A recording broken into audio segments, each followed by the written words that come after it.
Hello friends, Jerry Rosa here in the Rosa String Works workshop. Don't have a lot of shop content this week, but I'm trying to upload a video every Wednesday just so we can kind of keep something coming out all the time. The snow's pretty deep here, and it's 3.5 miles, well it's actually about 3 miles down a county road before you get into my place here, and I'm the only one on the road, so it's kind of like a 3-mile driveway. And so there's not too many people coming in here with the snow like it is. So the shop work has slowed down a little bit. I got caught up on some studio work, had some CDs to make for some people and some things like that. But one of my viewers on one of the previous made a comment about the Gilchrist Pick Guard holder and wish they could see one up close. Well, I thought, well, if nothing else, the Mandolin's still here in the shop, so I thought I could at least show that up a little bit closer and show the working parts on it. So here it is. It's this piece slides up and down to accommodate for the the sides of the mandolin. This hole in the top here is where the little hole through the the little arm under the pick guard goes through this hole, goes through this little spacer. And this is what locks down on top of the mandolin. This is what locks underneath the bottom, and you can slide these two together like this. And so that's what does that. And then this, of course, is the cam action that locks the whole thing together, and the spring or whatever you want to refer to that as.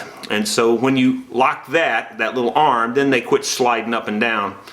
And that was on the Gilchrist mandolin, and apparently he made the comment that Gilchrist was the only one that's redone this, and that may be true. I really don't know. I don't get into all those kinds of details and things, but I thought at least I could show this up a little bit closer and you could take a look at it.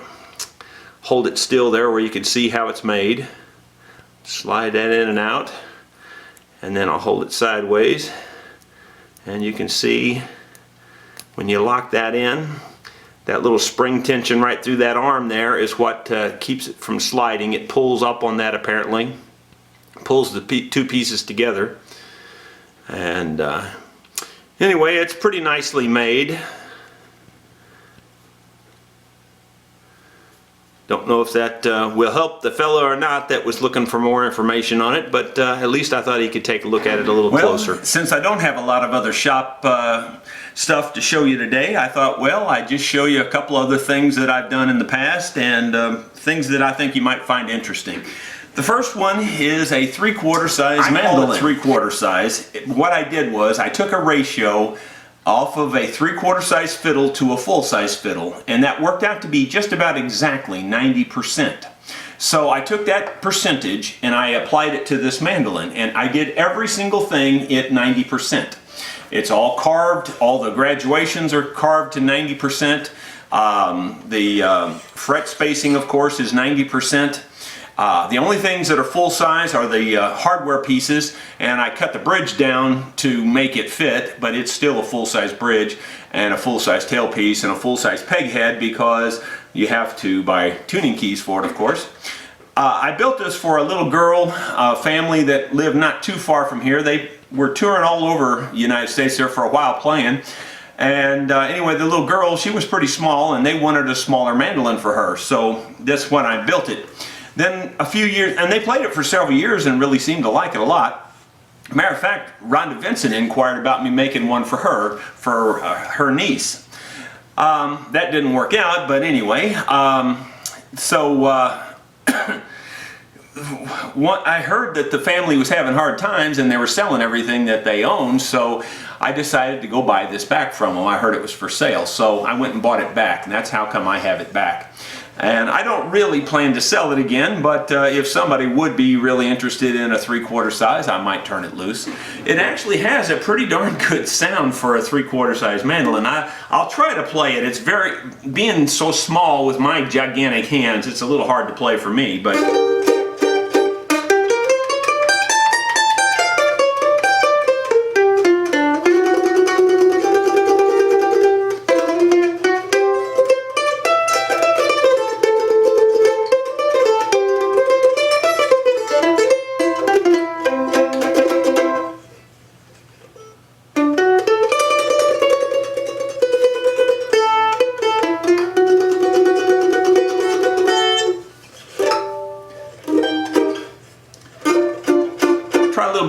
Nashville Blues. I haven't played that in a while.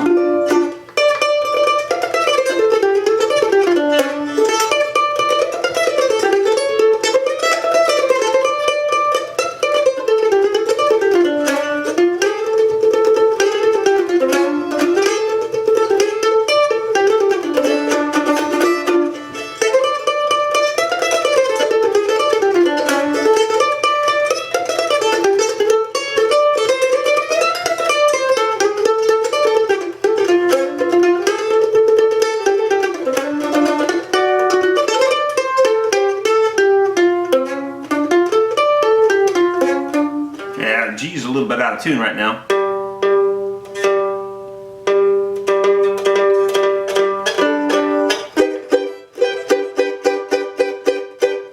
But it actually has quite a bit of power. I played it in a jam session one evening. Thought I would just play it for a couple of minutes as a novelty and show people, but I ended up playing it the whole evening because it really cut through. I was kind of amazed.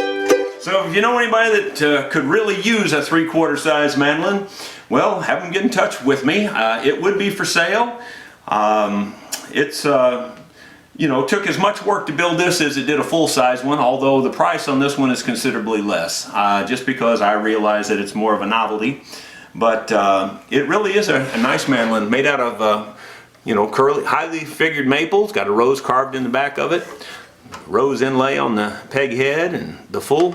It's a full mandolin. It just happens to be 3/4 size. Lastly, I've got something else I wanted to show that I build here in my shop sometimes. I don't build many of these, but I have built a couple over the years and enjoy it. I'm really into archery. I've always have been.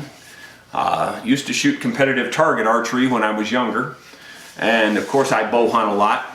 This bow was made out of a cherry tree. The handle is cherry.